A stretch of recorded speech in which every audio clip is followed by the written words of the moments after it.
was a president in the 1990s who people are generally superstitious and afraid to mention his name because they fear that brings bad luck. They say if you say the name Carlos Menem, then you have to touch your left testicle or something. No, I don't know what. And during the 1990s, he was, the mirror image of Clinton. So he was the Peronist from the provinces who decided to do mass privatization. He was a popular neoliberal. The death of God is about the drying up of a horizon of meaning and of a whole form of human life. Where do we stand in the illusion it makes? What kind of space are we invited into? The material relations between people become social relations between things. When we look at toasters, corn, and TVs, we still, to a large extent, live in the interregnum between worlds, if you will, or between paradigms. Not many people in the history of the world have faced that. Diet Soap is a Sublation Media podcast. Arturo Desimone's writings on politics and culture have appeared in Counterpunch, Compact, Open Democracy, The Fortnightly Review, and the DM25 News. From 2018 to 2021, he was a co-founding member of the Peace and International Policy, a subdivision of the Democracy in the European movement, which concerned itself with the movement's critiques of EU foreign policy and security issues. The last time he was on, we discussed the situation in Israel and Palestine. Today, we're going to discuss the demise of Peronism and the rise of Javier Milei, the libertarian right-winger who just became president-elect in Argentina. So before I started recording, you were describing to me how some people who are commenting on this election failing to realize just how reactionary and right-wing and Javier is. How do you overall view this turn, this election?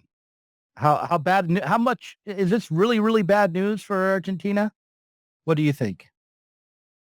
It is bad news, but it's a bit deja vu. I think the big problem with this election is the total absence of anything new. So that makes it very different from, I guess, what was being called the pink tides, the rise of Chavez. But it's also very different from the 2016 elections when many elements were new. Hillary was not new, but Trump was new and Bernie Sanders were new. Mm-hmm. And traditionally, the Peronist movement, or its recent incarnations like the Kirchnerists, they had a statist political program that I think is best comparable to what you had with the new electoral front of the left in the United States for a short while with Sanders and these people were calling the New Deal, this radical New Deal. The problem with the 2023 election is that there is nothing new.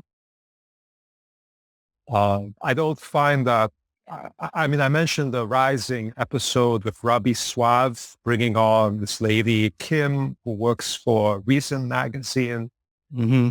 And they were disputing whether or not Javier Milei is far right. Mm-hmm. I wasn't suggesting that they understated or that they're being, they are being a bit flippant, but what does the term far right mean? I think that's, I agree that he's not Adolf Hitler, or that he's not Mussolini, or that he's not a fascist. Many people, unfortunately, have made the mistake of saying we're back in the 1930s, Javier Milei. I don't think that's really the case. However, it's also a rather empty debate. I mean, far right, subjective. I mean, if you're standing very close to it, then maybe it doesn't seem far. If you stand further away, it's further. So what does far right mean? That someone's not Mussolini, I suppose. He doesn't, I agree, he doesn't have the level of organization or of uniformity of traditional fascism. But according to his own, I mean, what is the right? The right wants to privatize absolutely everything, police, the fire department, everything else. Right? That is the right. So then I would say he's very right-wing, yes. If we understand that economically.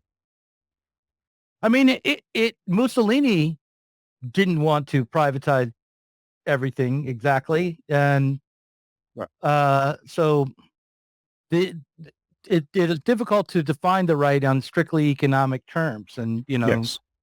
Whereas someone like Bill Clinton did oversee some privatization and deregulation, and it's defined as being on the left. I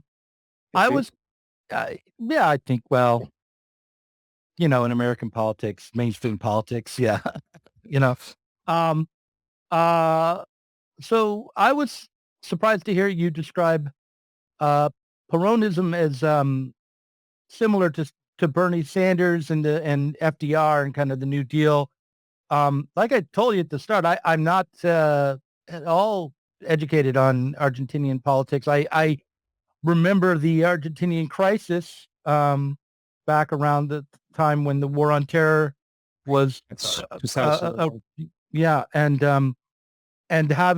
going to left-wing protests and hearing about the Argentinian crisis and kind of trying to incorporate that into a broader critique of neoliberalism at the time that was being taken up by the anti-Bush, anti-war on terror peace movement. But I recall an image from Argentina of a woman, a middle-class woman, taking off her high-heel shoe and bashing an ATM machine because she couldn't get any money out of it. Yes. And that was an image that went around the world, I think, at that time. But I'm curious to know why Peronism hasn't succeeded or has faced this defeat. If it was a kind of a New Deal approach to solving the economic crisis that had started in 2001. Well, Peronism is older than that. It's right. It goes back to the 40s, right? The 1940s. Yeah, the late 40s, just after the Second World War. Peron was a general, a military man, very much so. But he surprised Argentine society by basically introducing electoral mass democratic politics.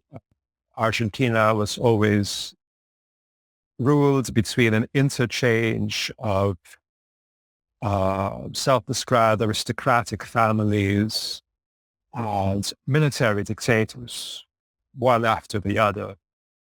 And Peron was a kind of mutation who surprised the world because he was a military figure who stepped outside for a moment, that very reactionary, conservative tradition.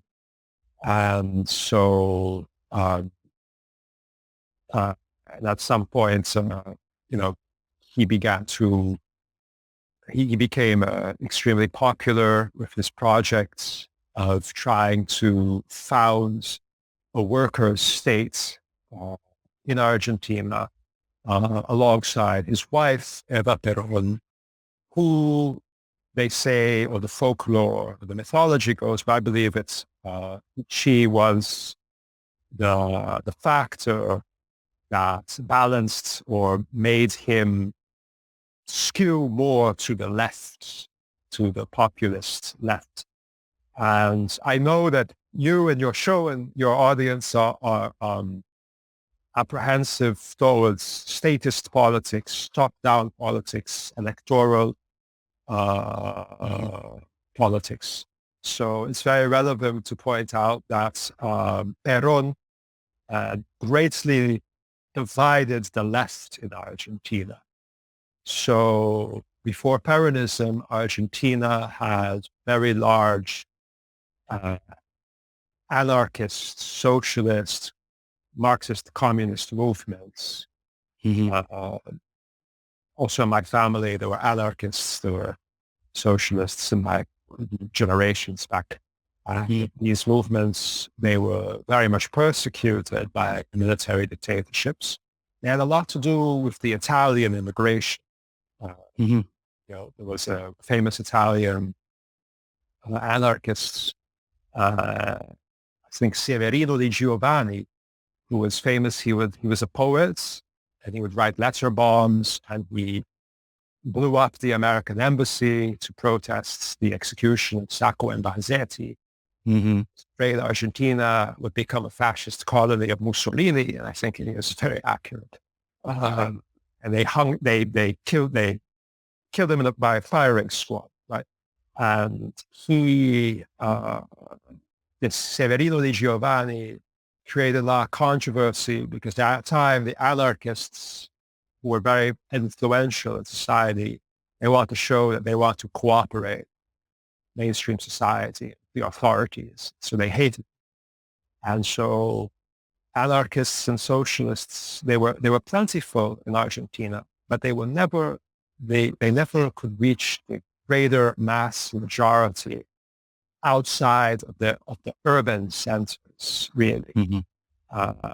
The masses of people in the countryside who lived in quasi-feudal oppression, who were often forbidden from accessing the port cities that were supposed to preserve a more European face or look. There was structural racism and discrimination in Argentina. And Perón,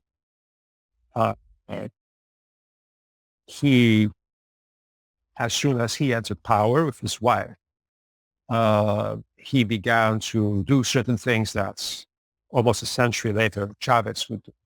But only he did them with more consistency and lucidity.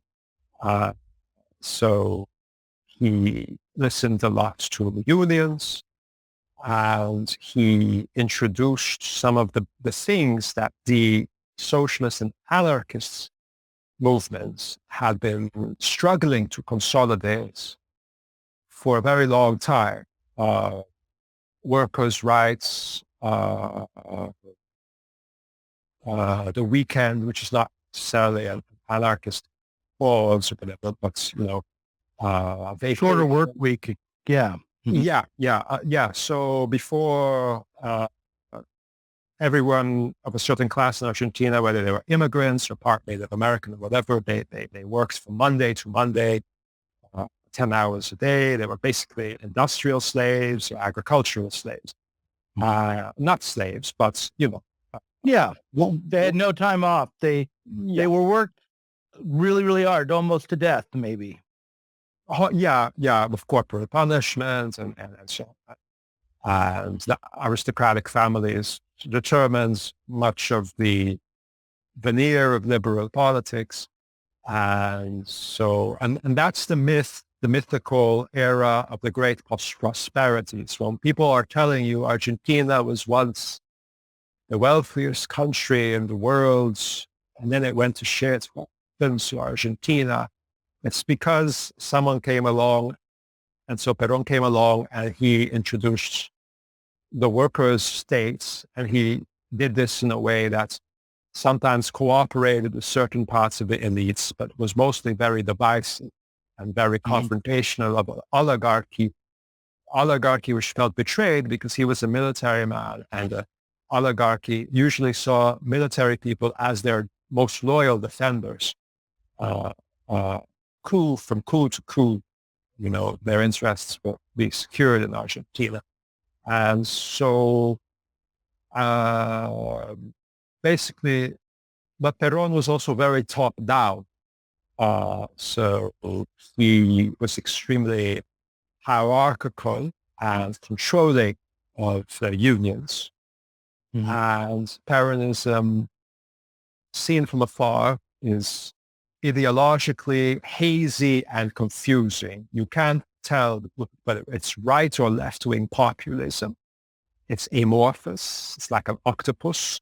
It includes all kinds of ideological differences. There are right-wing Peronists, nationalists, there are secular nationalists, there are leftist Peronists, and there are also Marxists who decided that because the people of Argentina didn't understand Marxism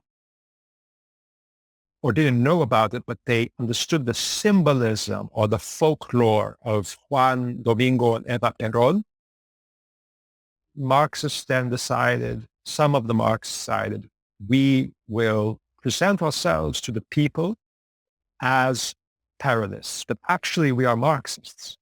But who has the hearts of the people? We have to somehow level with the people. We have to somehow speak their language. And their language is to sentimentalize Perón, to make like this sign in Argentina doesn't mean peace man. It means, Viva Perón, like all kinds of cultural signifiers that are very important to ordinary Argentinians. So then the Marxist project is a long-term process. In the short term, we organize and educate the working class by invading Peronism. And this decision was very interesting. It divided the left, and sometimes it also worked against the left. Because some leftists in the 1950s decided they hated Perón. They likened him to Mussolini also. An Italian anarchist, of course, hated Mussolini. And Mussolini also tried to implement a kind of welfare state in Italy, which Italian anarchists thought this is to pacify and seduce the workers away from a radical mode. And I don't think Mussolini was as effective in implementing it as were Franco or Hitler. But I think Perón did create a worker state. But Perón, unlike Mussolini, he's very confusing because he said nice things about Mussolini. He was, but unlike Mussolini, racism was not part of the agenda. In fact, to the contrary, often, Perón put an end to laws that were segregating people from what was called in the language of the time, the barbarism, or the cabecitas negras, meaning the dark-haired people. So meaning the people from the countryside who were a mix of Native American, white, and maybe African elements. They were previously mostly a mix of Native Americans and European influences. They were previously seen as contaminating. They weren't allowed to access certain areas of the country, like Buenos Aires, the capital, or other port cities. And Perón put an end to that, and that's when many Argentine intellectuals of the right spoke of being, an invasion by the unwashed hordes. But many people on the left, because Perón was a military man, because much of Peronism was very Catholic, because much of Peronism, its aesthetics sometimes looked like fascist phalangism. It was a very weird, eclectic combination of imagery. Many people on the left decided that Perón was their enemy because he is a Trojan horse, he is a trickster, he's seducing the working class with a worker state. He's really a fascist. And the extreme right, landowning elites, didn't like him because he's populist. He's an economic populist, a secular nationalist. He doesn't want us to send our grain and produce and meats to England. He wants us to build factories in Argentina. He wants to tax the rich. So we have to kill him, they decide. And so military nationalists, fascist military men on the far right collaborated with Marxists, Trotskyites. I don't think they were Trotsky. Yeah, Marxist, Trotskyists, anarchists to do a coup against Peron. In the coup against him, he was exiled. And the dictator who came into power, Aramburu, was far to the right of Peron. And then he started to persecute the leftists who had helped him, of course. So then they were exiled. And that was a big tragedy for the Argentinian people. And after that self-betrayal by the Argentinian left, that did not want to believe that that we could get our hands dirty with Peron, part of the Argentinian left started to reflect on its mistakes. One example you're probably familiar with, though not necessarily, I doubt you have a very positive view of him, Ernesto Laclau, married to Chantal Mouffe. Anyway, he had participated, I think, in a coup against Peron, and he regretted it afterwards. So he came with a theory as to why populism is actually okay.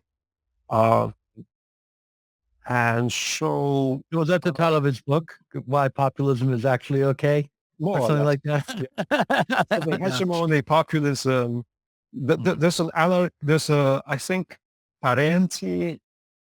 I think Parenti accuses him and his wife Chantal Mouffe of inventing identity politics, but I'm not sure it's accurate. Okay. Well, let me ask you this. When did this coup against Peron take place? What time period are we talking about? The 50s. In the 50s. Okay. Early. And so after Peron was exiled, yes. And who took power in Argentina? A dictator called Aramburu. Yes. And what kind of policies did he implement? Did he tear up what Peron had done, or was there continuity? Or he persecuted everyone, basically, who was not a fascist. He was a fascist. He was of the more local fascist Argentine tradition, a Catholic nationalism. So the welfare state didn't continue, or those who weren't a part of the in-group weren't receiving the benefits from the state any longer, or how did that work out? Well, that which the Perons had begun to build, he tried to wind it back. But then eventually that military dictatorship came to its end. Peronism came back into power, and there was a huge movement of especially young people trying to bring Peron back out of exile from Spain back to Argentina. And that was in the 60s or in the late 50s? When was that? Yeah, in the 60s. And by then, Evita Peron, his wife, who was seen as the attenuating force, or the force that humanized him, or she was no longer alive. So he had married a second wife, and he had spent a very long time in exile in the Spain of Franco. Spain owed Peronism favors, even though it had a different ideology. But Juan and Eva Peron had broken the international sanctions against Spain during a famine. There was a famine in Spain, and many Argentinians, including people who left during the Civil War because they were against Franco. Their families, they saw that their relatives were starving. And now there was a famine in Spain, and this affected many people whose relatives had gone to Argentina. And the famine was partly a result of an international embargo or sanctions by the Western world against Spain after the Second World War, punishing Spain, obviously, for being part of the Axis. And so the Peronists saw that this was punishing the population, regardless of ideology, punishing them materially. And so Juan and Eva broke the blockades, and they brought grain, food, and milk, and so on. And this made the Peronists popular among the Spanish, especially in the poorer parts of Spain. It also ingratiated the Perons with the Franco regime, and it also angered the Allied forces, or the heirs of the Allied forces. So this made Argentina more controversial than it already was for the international community, to use an offensive term. But later on, Perón was exiled in Spain and was very much influenced by proximity to that ideology. And so when he came back from exile, many of the young leftists who had decided on this compromise where we are Marxists and Peronism is not Marxist, but in order to reach a mass audience, reach people, we will take on the language or the style of Peronism, be Peronists. And so there was a famous incident at the airport of Ezeiza, which is where Maradona, also the neighborhood Maradona was from, where Perón gets off an airplane, he makes a speech, and then the young people, the leftists with beards who had supported Perón, who had worked very hard to make sure he could return to Argentina somehow, he points his finger at them and he says, "These punks, they don't represent me, and they have sullied my legacy. Get them and put them in jail." And so, yes. So he came back in a much more reactionary form, and he began to persecute a lot of these young socialists and communists and so on, crossed over to terrorist violence. So in the 60s and then into the 70s, Peronism continued, or did it fade away again, or how did I guess I'm wondering, when neoliberalism took hold internationally, how did Argentina deal with the neoliberal turn, and what did it entail a change in leadership? That was done forcibly. Neoliberalism, as we understand it, it was forcibly first carried out in Argentina and in Chile.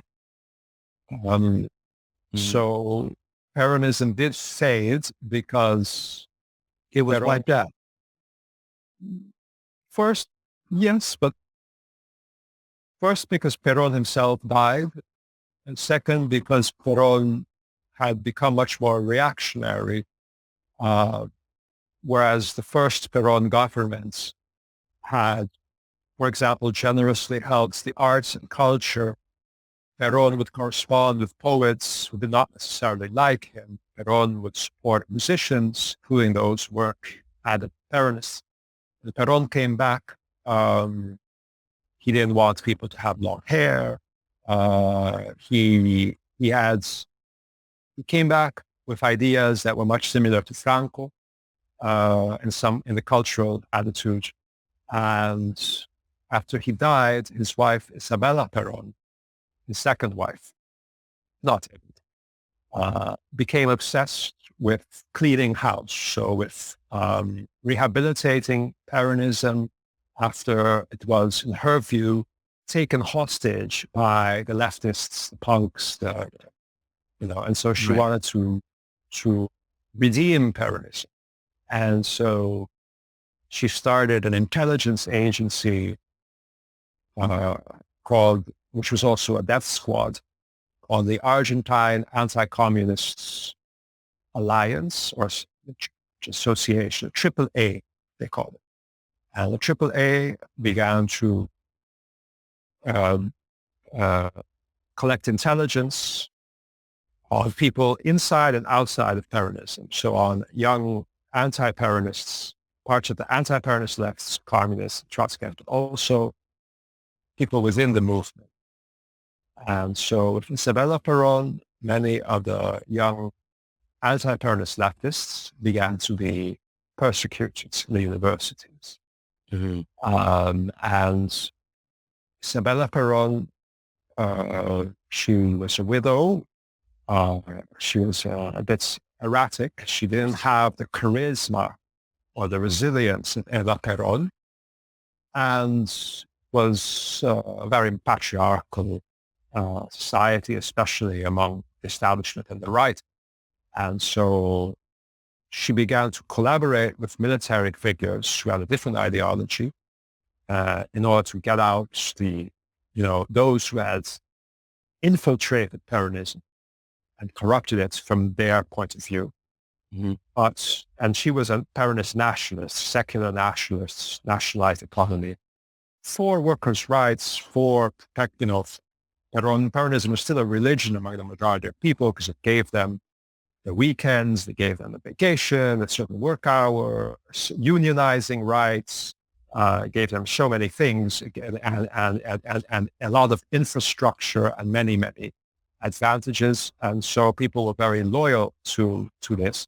But the military men decided, so she wants to do a campaign of repression. Well, we know how to do that much better than this woman, and we also have a different interests.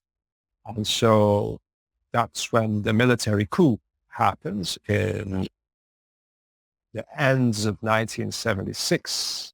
There's a military coup which was also very much supported by the Argentine oligarchy, but also very much supported by Nixon.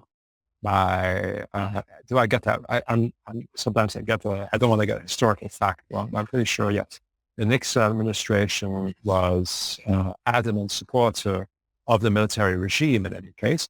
And Kissinger was an adamant supporter of the military regime, and Plan Condor in general. And so with the military regime, then began the destruction of national enterprises, a permanent attack on workers, and a campaign of state terror and forced disappearances of particularly young people of all social backgrounds who were suspects of using their noodle, of using their neurons, of thinking outside of what were the established patterns. And so that was that was the darkest, the most.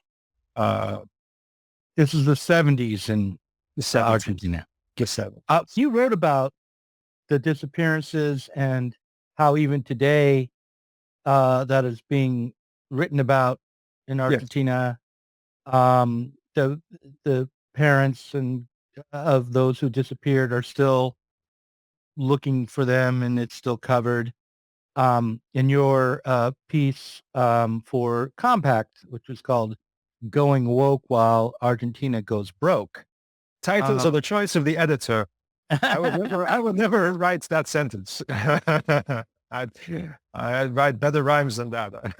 Okay. Nonetheless, that's what it was titled by the Compact people.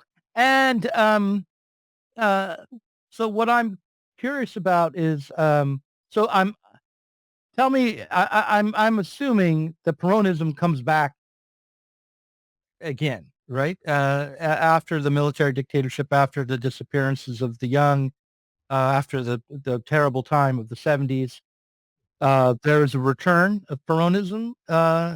Yes. Well, the dictatorship exiled and tried to kill and exile the entire phenomenon. That was an explicitly anti-Peronist dictatorship. It jailed Isabella and it did a campaign of terror. Then, and there's also some of the more important leftist Peronists who were writers or philosophers or poets, like Rodolfo Walsh, who's a friend of Guevara, or Paco Urondo. They were annihilated during that period. Some of them were betrayed by their own comrades, like Paco Urondo, who was in a rather Catholic, populist, leftist, strange outfit that was very influential, called the Montoneros. Others were, but anyway, I don't want to get too bogged down in the. But nonetheless, like, it was a brutal regime. Yes, murdered many, and the aim was to wipe out Peronism, and to bring back the days of maybe racial division, and also certainly like more oppressive conditions for workers. Is that right?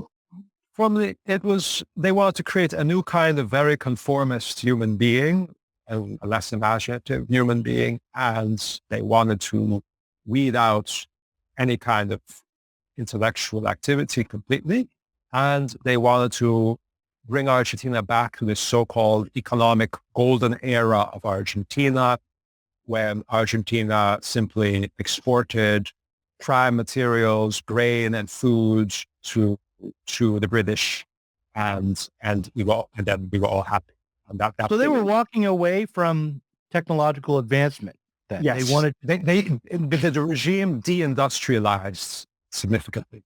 It carried out a campaign for deindustrialization. And on what basis? I mean, they must have had some sort of arrangement with other, like, more powerful nations to buy the grains and the foods and things. Like, they must have thought that was to their economic advantage to deindustrialize at that time. This is in the 70s and 80s that we're talking about, where they're deindustrializing? That has come and gone, yeah. So that was especially in the 70s, especially during the 70s. And it was more so, during the dictatorship, that was happening on a very intense level. And then it strikes me as now, this is just me, or my idiosyncratic response to this is that, so tell me, how wrong I am, but it strikes me as a very tough sell to people who have been industrializing and have had the advantages of more technological development and infrastructure, to actively deindustrialize without, I mean, was there a consumer society building, or was it what in the United States, deindustrialization came with the expansion of the service economy and a kind of a consumer society? And is that happening in Argentina, or was this really just, hey, everybody get back onto the land, get back to more rugged conditions, let's walk away from modernity?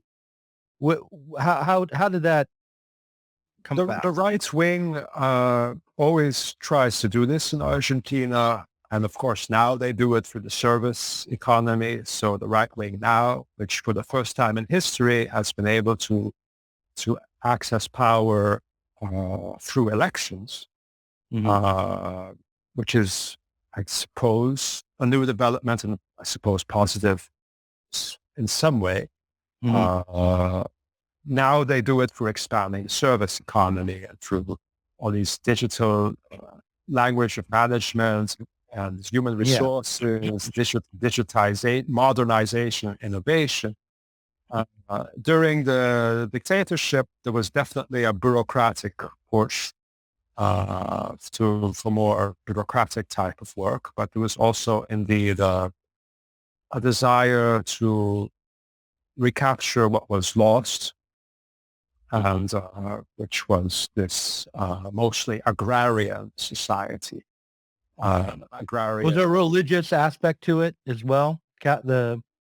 People. Yes, yes. I think, in fact, that the current Pope is mostly Francis. He's mostly committed to a project of his remorse and redemption, because he was previously not progressive, and he was, during the dictatorship, he, like a famous poet, Juan Gelman, had asked, who was then Bergoglio, I think, Bishop of Buenos Aires, I'm not sure, Cardinal of Buenos Aires, he had asked him to help him find his son, and Bergoglio, who is today Pope Francis, said, "It's nothing I can do."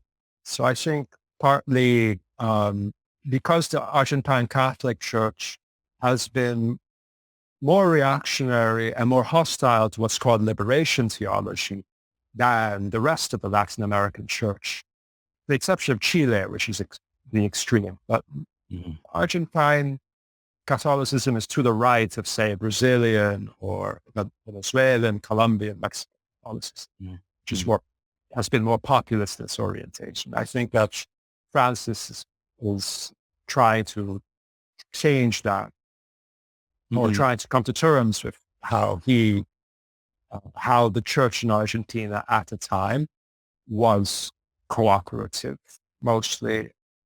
There were priests who were not cooperative, were populists, like I think Carlos Mujica, who was murdered.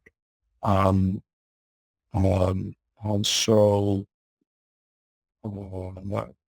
I have a friend who was part of the liberation theology movement, and in Argentina he felt he was just an eccentric in the seminary. It wasn't tolerated. But he wasn't killed, though. Well, he's living in this recent times. He's right. relatively young. But yeah, so the current right also wants to go back to, like Milei is also talking about going back to this wonderful time where we were all this prosperous garden. Well, of course, Peronism is itself partly to blame for this, because Peronism is very amorphous and contains many internal contradictions, and it doesn't collapse because of internal contradictions. It thrives on them, I guess. There was a president in the 1990s who people are generally superstitious and afraid to mention his name because they fear that brings bad luck. They say if you say the name Carlos Menem, then you have to touch your left testicle.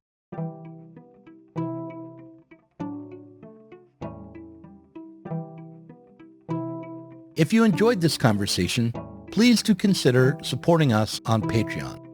Our patrons help to make sure that Sublation Media can continue to provide interviews, videos, books, and articles that are critical of the left from the left. If you are tired of remaining stuck within bourgeois ideologies and politics, help us sublate them both.